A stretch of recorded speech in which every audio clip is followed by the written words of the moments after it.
we're 07, 08 back to back, one undefeated, 17-0, and went 26-0 after that. We had one of the longest, basically, winning streaks um, in Drew until I think Public Enemy tied it up at 26-0 as well. Wow, I didn't know that. That's awesome. I know. Yep. So Birdie's Revenge, they were like 23-0 at one point, right? Yeah, they got to 26-0, and they gave them all the pub and everything. But to be truthful, we were the longest winning streak, I believe, in Drew League history. One of the teams. I think there may have been another team that may have done something better than us, but that would be on George to be able to answer that question. But I know we were before the first team to hit that before Birdies came and tied it up. Wow. Okay. Awesome. And that's early Drew League. That's before anybody like other than the community really knows about the Drew in those years. Correct? Yeah, yeah, you could say that. I mean, it was starting to boom. Basically, at our time when after '08, Kenny Bruner and Jerry Dupree and Lamar Gale, Black Pearl, aka Black Pearl, John Smitty. I mean, we had a squad. I mean, we were wrecking havoc for a while. We just couldn't, basically get over the hump. But in '07, '08, we put it together and won two championships, and we had a lot of like long winning streaks uh, through the like 4 or 5 year span. So Wow. Okay. It looks like I found a Problems Championship 2008 video here. Let's see what this is about. yeah, that was I think that was against Keith Kloss. Yeah, Keith Kloss and I forgot who else they had on that team. I know they had a strong squad, but they just couldn't. They couldn't deal. We had too much firepower, too much team camaraderie together, and we were actually like a bully team, almost basically how Public Enemy and Birdies was. Mm. So we would be the trash talking, we would be the bullies. We If you wanted something, come get some. We had that face, that mantra. So it's kind of funny that how our team, the Birdies teams, kind of almost equivalently matched up. Wow. So tell me a little bit about this Mhm. era of the Drew League right here. Man, I mean, you had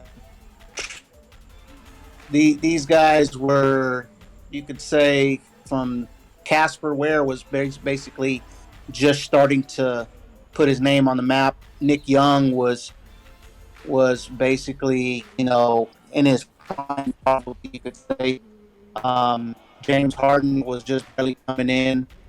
You were getting the tail end of, basically like 2000s, the decade of 2000, 2010. So you were starting to affiliate with LA Unified, starting to come in like around '09, '10. But through 2000 and 2008, when we were in there, I mean, you were talking about Trevor Ariza's on cheaters and Baron Davis on cheaters, the younger versions. You were dealing with a lot of other teams that had, like James was coming in. He played with AP2, I believe, because they had two teams there, led by I think Kirk Robinson, one of the coaches. Um, Nitty was actually, I believe, on pro training, so he was coming up. He hadn't hit his full stride yet, but we actually had from Kenny Bruners to Jerry Dupree, Lamar Gale, John Smith, Chris Hardy, Nick Sanderson, Eric Bonet, Doug Thomas, a young Doug Thomas, which is, geez Louise, if you would have saw him in his prime, you would have been like, I literally recruited him away from Nova Stars who had him. I thought he was the last missing piece that we needed to win a championship, And sure enough, when he came on board, we ended up taking off winning two.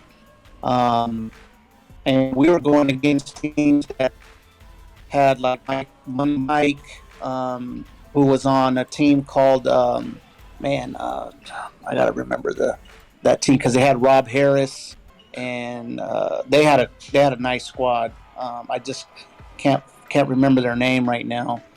Pasadena, who had Action Jackson, Rob Kennedy, um, you name it. I mean, they had a squad. That was actually Cheaters and Pasadena were the teams that were basically giving us a run for our money almost every year. Wow, those that seems like Yeah. epic times to be watching basketball at the Drew. Oh man, it was crazy. Well, when you're in that hot box in the small gym at the Drew where it actually started. Geez, man. I mean the people it was just like sardines in there. It felt like a microwave oven. I mean, because it got hot, it got intense. There was some crazy battles. When we got to Washington Park, everything kind of opened up and kind of elevated a little bit more.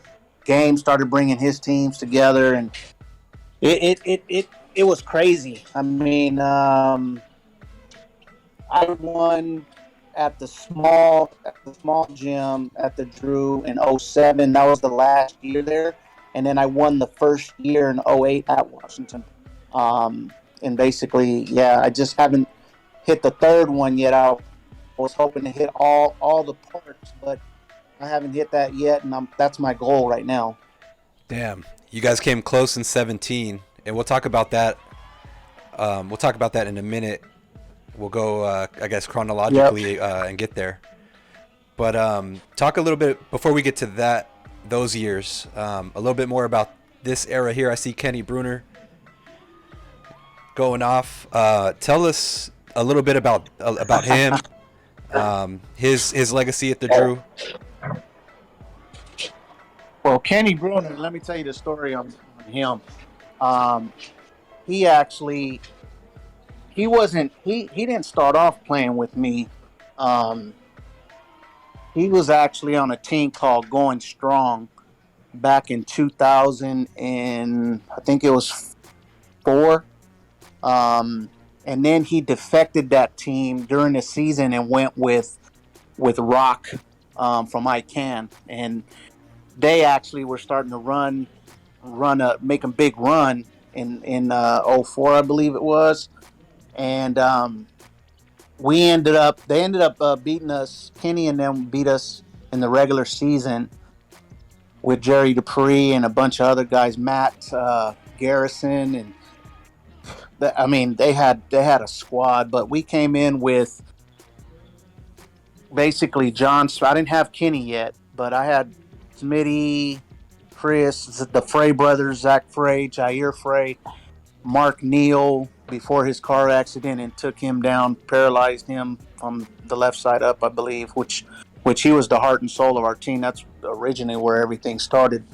In 2000 was through Mark and a couple other guys, but um, we were from 2000 to 2004, I believe. We were like the Buffalo Bills, man. We got to the championship game each year and we lost. Our first year, we lost to Pasadena. Second year, we lost to Cheaters.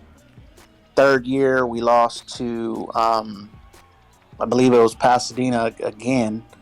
And then basically our fourth, we lost to Nova Stars their first year there. And what's funny is when we eliminated Kenny in the first playoff, I think, no, second round of the playoffs, he actually saw me at the championship game. He was sitting by basically the corner of the entry to go in the locker room, and he seen I was distraught and hurt just because we had lost our fourth time. And I was like, dude, am I gonna go get over the hump with this? Could this be the end? And he actually told me, Coach, I think I'm the missing piece. Um, and you already know his story. I mean, he came Dominguez, you know, number one point guard with him and Barron. through scouting, and he went to Georgetown, and then he got caught up with some stuff. But that guy right there, man, he could change a game by himself.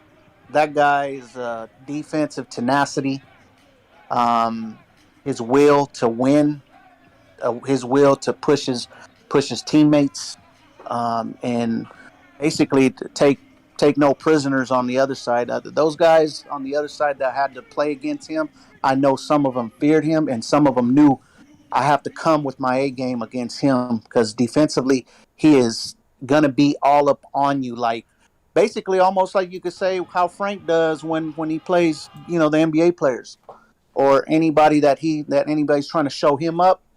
Kenny was the same way, with probably a little bit more lethal. He wasn't a scorer like Nitty, but he definitely changed the game. He definitely had that swagger, that it. He basically turned our team and took that team and took the face of it.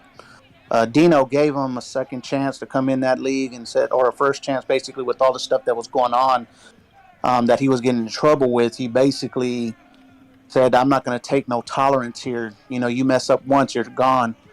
And he basically took problems to a different level, just like he's taken Dominguez to a different level, winning state championships and stuff like that. I mean, he told me when I lost in the fourth time, "I'm going to win you a championship." And in '05, when he came with us, we actually got to the Final Four and lost to Pasadena, um, and because we didn't have all our players, they actually had to go to overseas, so we lost by like 4 or 5. And he promised me that when he came back, um, the following year we would win, and we sure enough we won, and we went undefeated with it. And story goes from there, man. I mean, I think everybody knows and respects Kenny.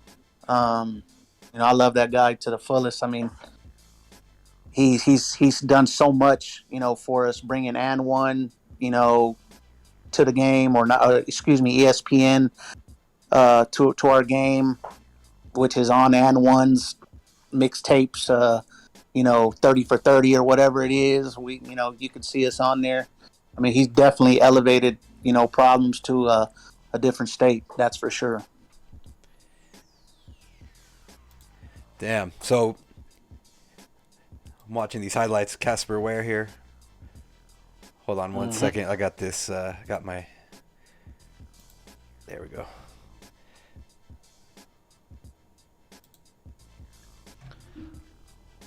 Man, okay, so dang, coach, you had to go through some hardship to get your championship. Like you said you lost 4 times in a row. Buffalo Bills, man, 4 in a row. Jeez, And then Louise. went '05 and lost in the Final Four. And that's when I thought, honestly, I was like, I don't know if I'm going to ever get one again. I don't know if I'm ever going to be able to get, you know, into the championship, because the league was elevating with more talent. And I had to I was a great recruiter on getting, players to come to the program. And I mean, I honestly I had almost two starting fives, um, almost every year, and guys committed, to playing with us because, one, they wanted to win, and they knew the program was dedicated by me, providing for them. I was providing my own uniforms. Now I was, getting Nike. I was purchasing my own uniforms. I would even buy them customized Hirachi shoes. Treat them to whatever, like little cart that was out there that was serving nachos and chicken sandwiches and stuff like that. And people saw how I would take care of my team, and I mean, almost a lot of people respected that, and a lot of players actually wanted to come over. Like, damn, I wish my coach, would do that for me. Or they just felt the family atmosphere that we had, the togetherness, and it was honestly, if you look at our team, it was a bunch of Bloods and Crips, on the team. And how we got along, I have no clue. I mean, we've had our ups and downs, and we've had our moments in the locker room, but we kept it together, and we kept winning. Our records every year, we wouldn't lose, not maybe not more than one or two games, which is crazy. Just crazy, for a program that I came in knowing I didn't know what I was getting into in 2000. I mean, I knew that they told me you better come ready, because they're going to come at you, and you're a newbie, Latino coming in there with an all black, team, with a bunch of Bloods and Crips. How are you doing it? I have no clue. I Wow. mean, to this day, I look at it as I was blessed, to be able to do it. I don't, God put a lot of great, players in my hands, and I truly, thank them for, basically doing what problems is doing. Our legacy is not, is there. I'm on the Drew League, banner for anniversary team and coaches and stuff like that. I mean, whoever would have thought? I would have never thought that. That's I would amazing, have never coach. thought. I think that's You know, number one. That's a testament to the power of basketball to bring people together like that for a common goal. Number two, yeah, it's a testament to your leadership, your coaching ability, the fact that you made it a family atmosphere to bring the players, yeah. to a common goal like that. So big time shout out to you. I Um, appreciate it. I mean, honestly, got to say, and I didn't mean to cut you off. I didn't know anything, like X's and O's. I still don't. I mean, I do, but I don't go into a clipboard and draw a play or whatever, because I feel like these guys are professionals. They played the game, and I feel in my time, you know, you should be able to know how to play team ball, and where your scores are, who your scores are, where we need to dominate at, and basically, take advantage of that, right? And this league has evolved so well with talent. It's almost like sometimes shit.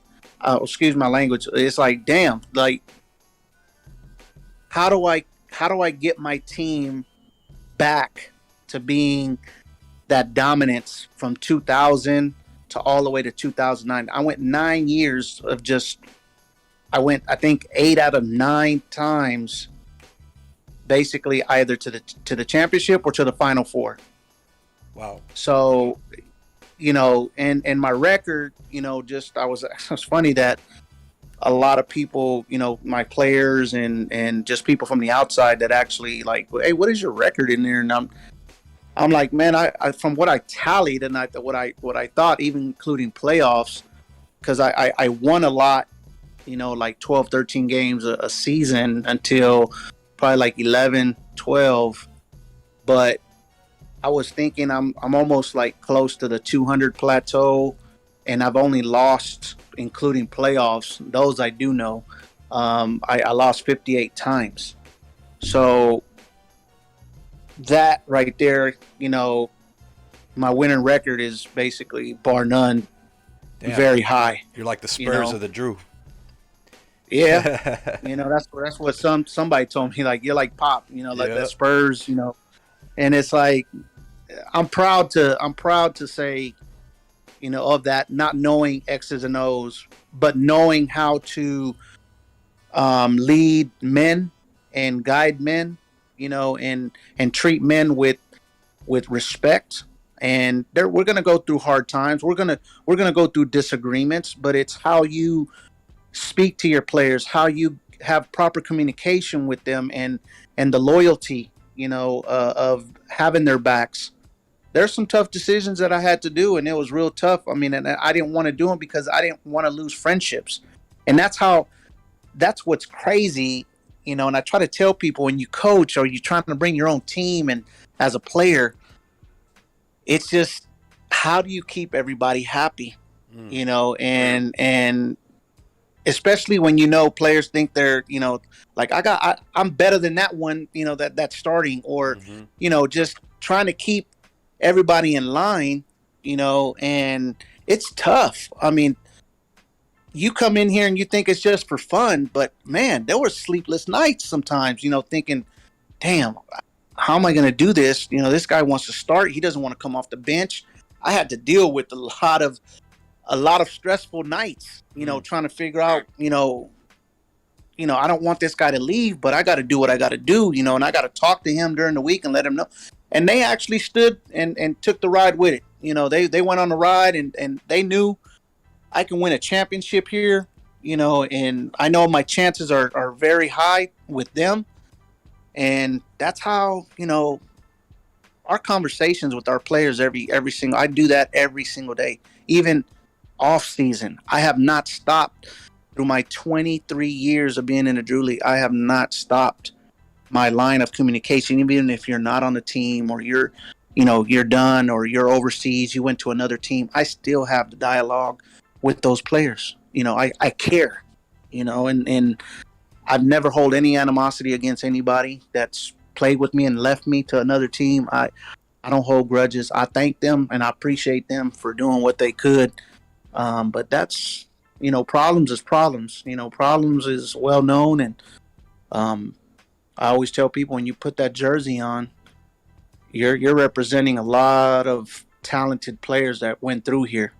And this was tough grit, of a team. It's a, how would I say, a team that's going to be remembered for years to come. Even when I go, I was thinking of my 50th year of retiring, out of it and just sponsoring the team, and whoever comes in to coach it coaches it. But I didn't want to just go out and just leave the team and not let it go through. I want the younger versions to come in and understand, what problems is all about: family, dedication, and loyalty to each other, and talent. Problem stands for for a thing. If you're on the court, you're going to be a problem for somebody on the opposite side. That's basically what that was. So Definitely. I'm pretty Well, happy about that. You yeah, I know, mean, just from my point of view, you in terms of legacy, I didn't even know the majority of the stuff you're telling me. But I already knew that problems had a deep legacy. I didn't know the details, but in terms of just seeing it from hmm my perspective, I know it's there, and I know that you're doing, you and your team and whoever you're involved with is doing a great job running teams and stuff because Problems has always been one of my favorite teams to go watch. And there's I appreciate it.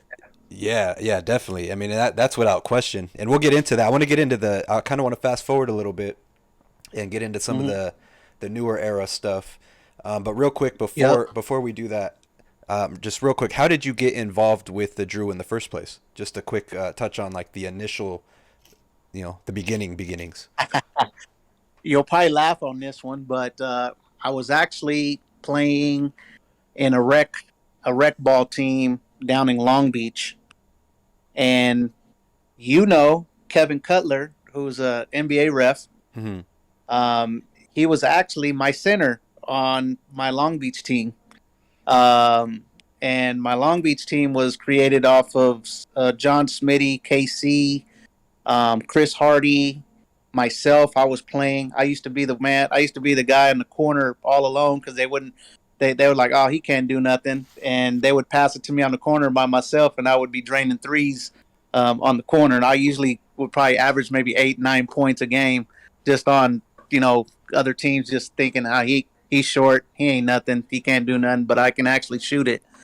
And when I started there, I ended up getting with John Smith, who they call Hollywood Smitty. He had told he was playing. He was actually playing with the Blazers, and he was like, "Man, I don't know if I want to play anymore over there with him. Like, hey, are you interested in building a team?" And I was like, "Where?" And he goes like, "Drew League, but you need to come with it. You need to go scout it. Go look at it." And I was like, "I'll take you." And I'm like, "All right." I'm like, "Where is it?" And he goes, "In Watts." And I was like, "What? In Watts?" I'm like, nah, I don't know about this. So he took me one day, and I actually caught a game versus it was Gardena Express versus I think West Side, a team called West Side, which had Houdini, which was Al, and I was like, damn, they said these guys can play. I was like, shit, I gotta come with it in here, and we end up continue playing in our Long Beach league, and I end up meeting up with I think you may know him. He's actually probably the president or CEO of Compton Magic, Ito. Mm. Um, I actually played with him. That's where I met Mark Neal, Chris Blanton. We hooked up a team with Smitty and all kind of stuff. Mark Neal. Um, we built a team there, played at Mayfair, and we were dominating that league. And Tope was a killer of a shooter. But he couldn't do it no more. He was already older. He was like tailing away from basketball, and he was actually starting to do the AAU stuff. So he tailed away. But I ended up recruiting. We ended up recruiting the Frey brothers away from Gardena Express because they had just lost like multiple championships. And I don't know how lucky I got. I got lucky with getting them another player named Clyde Jordan, who was that man overseas was crazy, man. I mean, low post game was crazy, and the Frey brothers were just like out of this world as for jumping out of the gym. And I had Smitty and Chris, and then I got Nick Sanderson, and man, it just took off. It just took off from there. We went to the Drew League meeting, our first meeting there. Nobody knew who I was. Nobody knew what was going on, including the teams that those players were actually defecting. And we were in the auditorium there at the Drew League at the small gym that they had the middle school, and Dino introduced all the teams on the chalkboard, and then everybody's like, "Whose problems?" And then you already know, Big Mouth Al Houdini, who was playing on West Side, was like, "Yeah, who is that?" And then Dino was like, "He's right there. His name is Mark."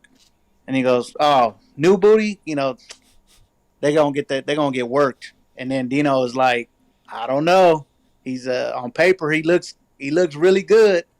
And then they were like, "Well, who does he got?" And I'm like, I didn't want to say nothing. I just stood quiet. I was just trying to stay away from all the guys. Everybody from Casper Ware Senior, everybody was just looking and seeing what I actually had. And Dino named out. He's got the Frey brothers, and everybody they started spinning because they knew the Frey brothers at that time. They were like one of the cogs of two cogs that were like talented players, and they didn't think that they would ever leave Gardena Express because they were there for quite some time, and they they had called out the coach right there, and they said, "B, you don't have the Frey brothers no more." And then Dino had also said he ain't got Clyde either, Mm. and everybody in the room was like tripping. Like he goes, "Huh? He paying them like they all, Al's like he's paying these players, and what do you do? Like he was just talking trash to me, right?"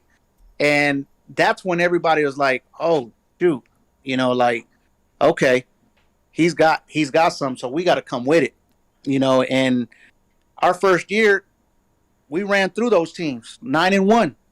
We went nine Damn. and no 10-1. Excuse me, 10-1, and we lost in the chip to Pasadena, which had man Adam Spanish. What's the damn? They had some other Alex Corcamo, Action Jackson at his prime, Mike Farmer. I mean, they had a talented squad. So Damn. So that's how I actually got in. immediate So, immediate respect then gained right there, first year. oh, for sure. Like they knew, they saw the roster and they couldn't believe it. And then I mean, everybody was like, "Well, what does he do?" And I'm me.